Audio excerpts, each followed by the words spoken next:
Здравствуйте, уважаемые телезрители! В студии Арифа Кабба. Это еженедельная передача «Вокруг Абхазии» о самых ярких и важных событиях в мире, во внешней политике нашей республики, о серьезных имиджевых мероприятиях и о многом другом. Пожалуй, начнем. Встреча министра иностранных дел Абхазии Олега Барцыц и сирийского министра иностранных дел и по делам соотечественников за рубежом Асада Хасана Аль-Шайбани состоялась во дворце Тишрин в Дамаске на прошлой неделе. Как сообщает пресс-служба МИД Абхазии, стороны рассмотрели широкий спектр вопросов, касающихся межгосударственного абхазо-сирийского сотрудничества. Были обсуждены актуальные вопросы региональной и международной повестки, в частности, ситуация на Ближнем Востоке. Олег Барцыц также поблагодарил своего сирийского коллегу за достаточно четкую и однозначную позицию руководства Сирии в вопросах дальнейшего развития и укрепления межгосударственного сотрудничества с Республикой Абхазия. Учитывая транзитные возможности Абхазии, обсуждалась перспектива развития транспортно-логистической инфраструктуры с использованием морских портов. Такой подход позволит создать предпосылки для развития торговли и бизнеса между нашими странами. В ходе встречи было подтверждено твердое стремление укреплять и всемирно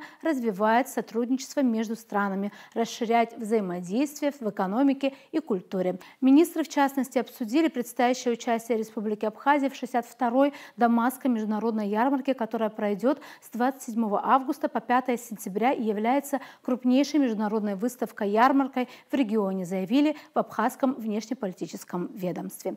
Министр иностранных дел Абхазии Олег Барцыц пригласил коллегу посетить Абхазию с визитом. Также он передал от лица президента Абхазии Бадры Гунба письмо с приглашением в адрес президента Сирии Ахмеда Хусейна Аш-Шара посетить Абхазию в любое удобное время. Стороны по итогам встречи выразили обоюдную готовность к дальнейшему развитию и укреплению абхазо-сирийских межгосударственных взаимоотношений. Отметим, что визит абхазского министра состоялся на фоне призыва в Тбилиси к новым властям Сирии отозвать признание независимости Абхазии и Южной Осетии. Ранее представитель Комитета парламента Грузии по международным отношениям Николас Самхарадзе сообщил, что Тбилиси попросил о содействии Турции в отзыве признания Сирии независимости Абхазии и Южной Осетии. Кроме того, грузинские оппозиционные партии направили требования об отзыве признания Республики Абхазия и Республики Южная Осетия новым властям Сирии. Также, как сообщает наше внешнеполитическое ведомство, в рамках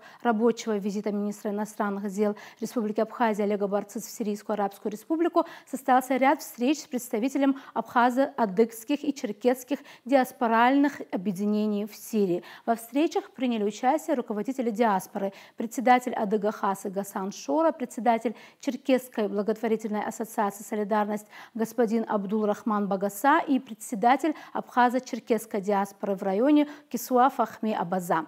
Представители диаспоры тепло встретили делегацию Республики Абхазия во главе с министром иностранных дел Олегом Барцыц. В ходе встреч, которые проходили в разных районах, обсуждались ключевые вопросы, касающиеся поддержки диаспоры и укрепления ее связей с исторической родиной. Присутствующие на мероприятиях интересовались тем, как проходит визит министра в Сирию. Олег Барцыц рассказал о прошедшей встрече с сирийским коллегой, министром иностранных дел и по делам соотечественников за рубежом Асадом Хасаном Аль-Шайбани, в ходе которой обсуждались различные вопросы как политического, так и торгово-экономического характера. В ходе встречи главы МИД Сирии заявил о приверженности нового руководства республики в дальнейшем развитии и укреплении отношений с Республикой Абхазия. На состоявшихся встречах глава внешнеполитического ведомства Абхазии обещал принять дополнительные меры для того, чтобы представители абхазо-адыгской и черкесской диаспоры, проживающие в Сирии, имели возможность приезжать на свою историческую родину.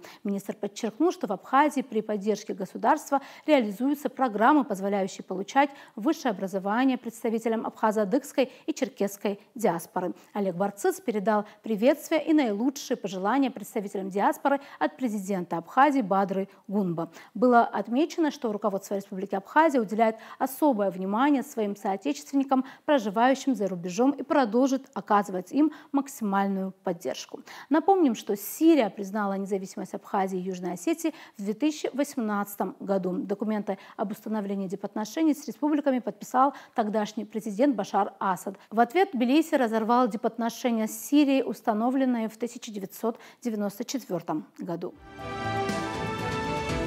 другим темам. Обеспечение прочной безопасности Абхазии и Южной Осетии является ключевой задачей международных дискуссий по безопасности и стабильности в Закавказье, заявили в МИД России по итогам 64-го раунда женевских дискуссий. В практическом плане речь должна идти о предоставлении со стороны Тбилиси гарантий неприменения силы против Сухума и Цхинвала, оформленных в виде соответствующего соглашения, говорится в сообщении. В Москве считают, что дальнейшей стабилизации ситуации в регионе могло бы способствовать подтверждение в рамках дискуссий примиренческих заявлений грузинских властей в отношении Республики Абхазия и Республики Южная Осетия с их переводом в практическую плоскость. Целесообразность скорейшего принятия указанных мер продиктована сохраняющимися рисками восстановления военной силы, контроля со стороны Тбилиси над бывшими регионами, а также продолжающимся сближением Грузии с НАТО, о чем свидетельствует плотное взаимодействие грузинской стороны с Альянсом, включая регулярное участие в военно-тренировочных мероприятиях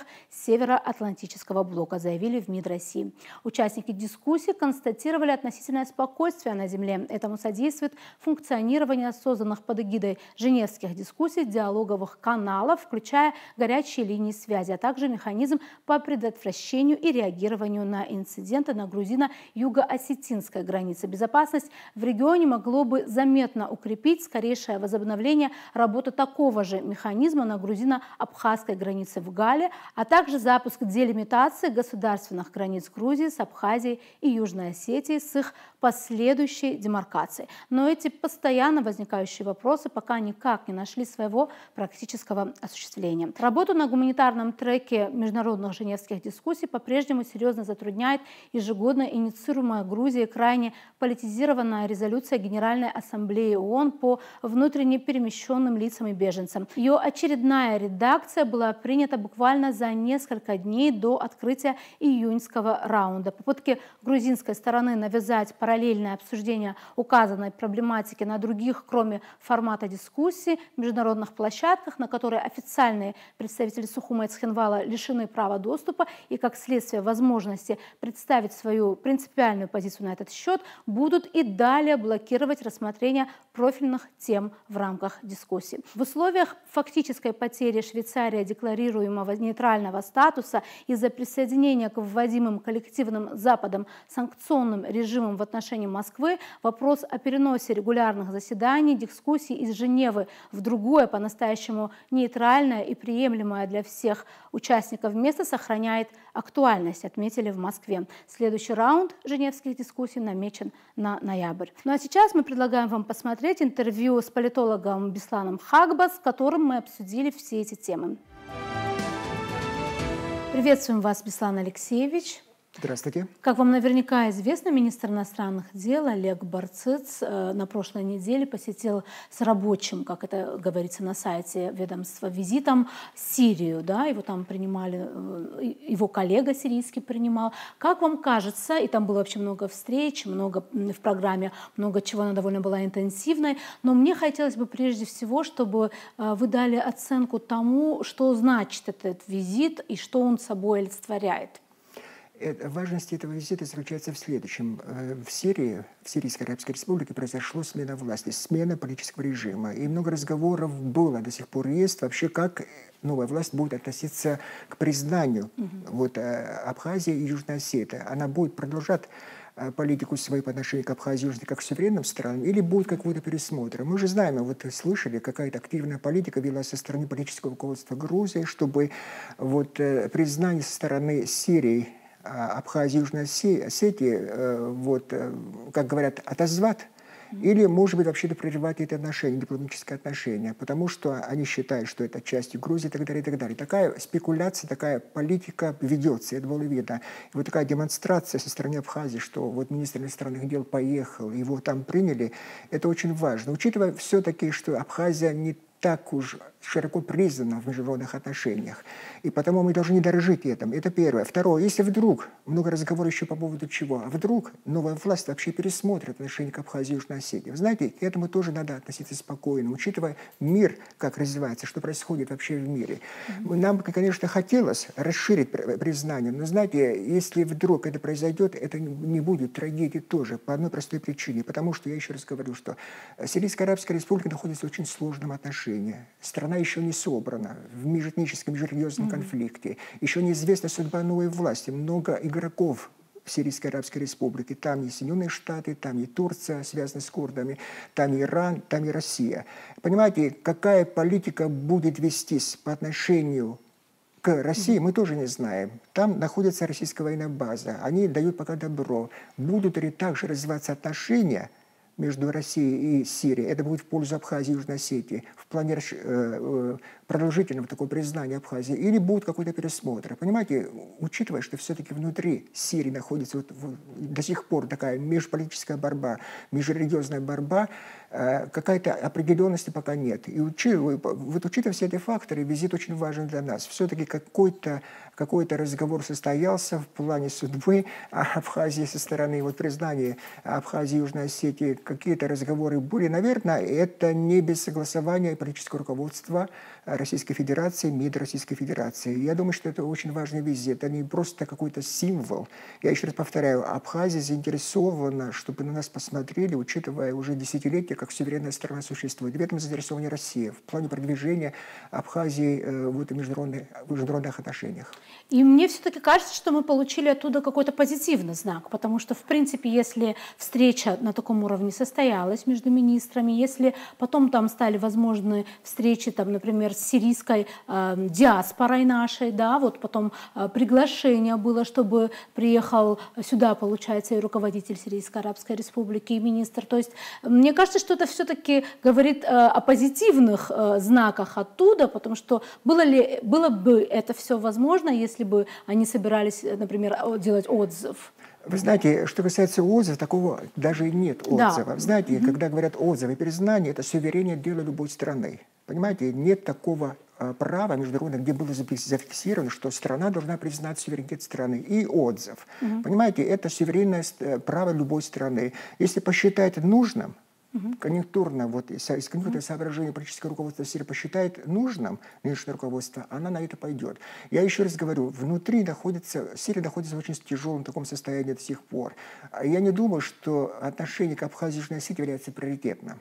Но факт, что его приняли, нашего министра иностранных дел, принял министр иностранных дел Сирийской Арабской Республики, говорит о том, что вот такого резкого, такого движения, пересмотра я не ожидаю во всяком случае. Я думаю, что какие-то разговоры пойдут в плане продолжения связи между Абхазией, Южной Осетией с этой Сирийской Арабской Республикой. Потому что, понимаете, внешнеполитическая направленность, такая твердая Сирийской Арабской Республики, это будет прозападная, проарабская, проиранская, пророссийская, такой нет. Учитывая внутри политическую борьбу, когда мы узнаем какая-то определенность, да, пройдет некоторое время, может, какие-то разговоры пойдут уже более, вы знаете, какие-то разговоры ясные пойдут по отношению к Абхазии и Южной Осетии. Я не думаю, что в ближайший год какой-то пересмотр по отношению к Абхазии произойдет. Я не думаю, что это вообще в интересах Сирийской Арабской Республики, потому что обычно, когда политики приходят, такие вопросы решают очень скрупулезно, тщательно, учитывая все факторы, которые могут повлиять на события.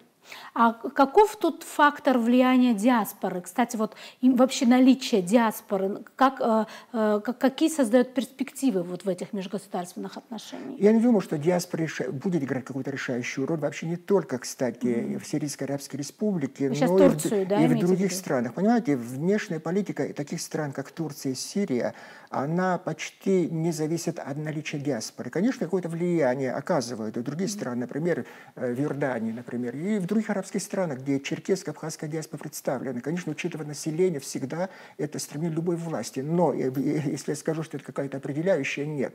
Потому что то, что произошло, такая смена власти, режима политической власти и неопределенность, это борьба, которая ведется за власть, и не очень устойчивая власть до сих пор в Сирийской Арабской Республике, говорит о том, что в ближайшие год-два вряд ли какие-то изменения произойдут во внешней политике по отношению к Абхазии и Южной Осетии. Поэтому, может быть, они сохранят эти положения, какие зафиксированы были прежней властью, и дальше уже будет видно. И вполне возможно, что активно будет проявлено со стороны Российской Федерации в плане продолжения этой политики. Понимаете, очень много неопределенности есть, связано с этими отношениями и с Россией, с Абхазией, Южной Осетией, и не будем забывать и Грузии тоже. Понимаете, конечно, власть политическая в Грузии будет стремиться, чтобы пересмотр все-таки произошел. Да, это будет считаться такой такой победой, что ли, внешней политики этой страны. Но я не думаю, что какие-то резкие движения, во всяком случае, со стороны Сирийской Республики я не вижу по отношению к Абхазии и Южной Осетии. Но более того, согласно нормам международного права, несмотря на то, что тема отзыва мусолится, единственное, что могут сделать, например, Сирия, это, например, прервать дипломатические отношения. Кстати, парадоксально то, что у Грузии и Сирии нет дипломатических отношений после того, как Сирия признала независимость Абхазии. Поэтому тут, в принципе, отзыв — это такая тема, которую, мне кажется, мусолят, но которая, в принципе, юридически не может состояться. Вы знаете, отзывы случались в международной практике. Были? Например, я вспоминаю, когда Китайская республика, Тайвань заседала в Организации Объединенных Наций. Ее отозвали буквально, его вывели из организации и посадили в коммунистический Китай. Это 70-е годы прошлого века. Такие случаи были. Но я повторяю еще раз. Институт признания и отзыва, так как говорят, это суверенное право любой страны. Никаких предписаний в международном праве нет, что страна должна признать Косово, должны признать Турецкую республику Кипр, должны признать Абхазию, Южную Осетию. Такой нет. Это подчеркивалось политическим руководством России. Это суверенное право России признать Абхазию и Южную Осетию, так же, как и Сирийской Арабской Республики.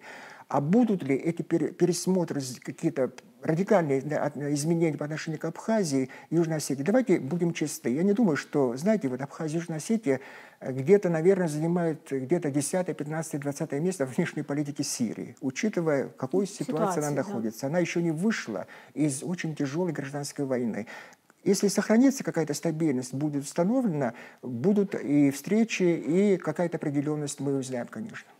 Ну и хотелось бы немножко поговорить о женевских дискуссиях. Очередной раунд был завершен в Женеве, и там никаких, конечно, существенных сдвигов, в принципе, я думаю, мало что предполагается, просто этот формат существует как тот, который должен быть, да, как такая площадка для встречи дискуссий, которые, конечно, сами по себе важны, но, как вам кажется, опять заговорили о том, что Женева перестала быть нейтральной. Вот есть ли понимание того, что будет нейтральным, какую другую площадку предлагают?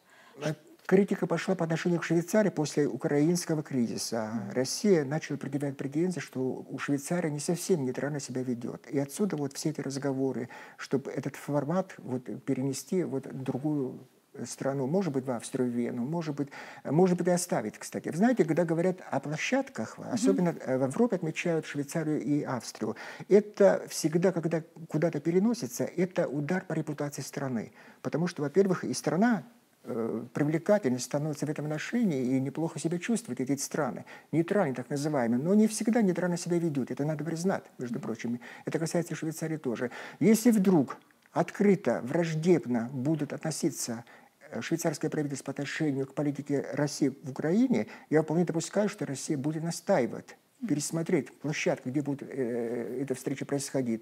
Но в последнее время немножко утихло. Знаете, сначала это были разговоры, чтобы поменять место.